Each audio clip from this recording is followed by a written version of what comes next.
So, basta sa ano, basta mga nakaupo, kahit day driver sir eh, pag napabaya tapos tumaas uric mo, ito ang mapigton to, kung malaking ugat na to. Ramdam mo nga eh, minsan. Ito magang-maga, o tinan mo.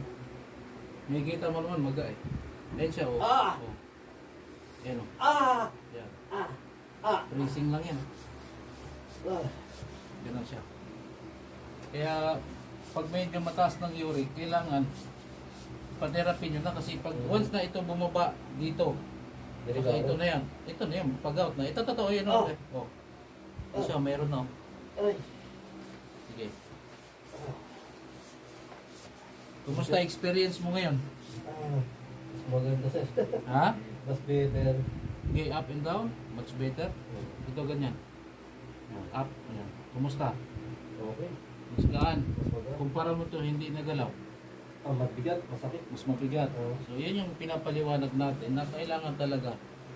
Hindi lang siya sa patunog, kailangan talaga ma-therapy. Yung mga Nakakaugatan. muscle and ano. Muscle Kasi and yung nerves. muscle pag tumigas, maipit yung ano, yung nerve. Kaya pag naipit yun, ngalay.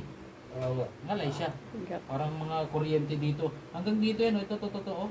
Oh. Yan siya, oh. Ah! Yan siya, oh. Ay! Diba? Ramdam mo? Oo. Parang kuryente dito. Ah! Ganon.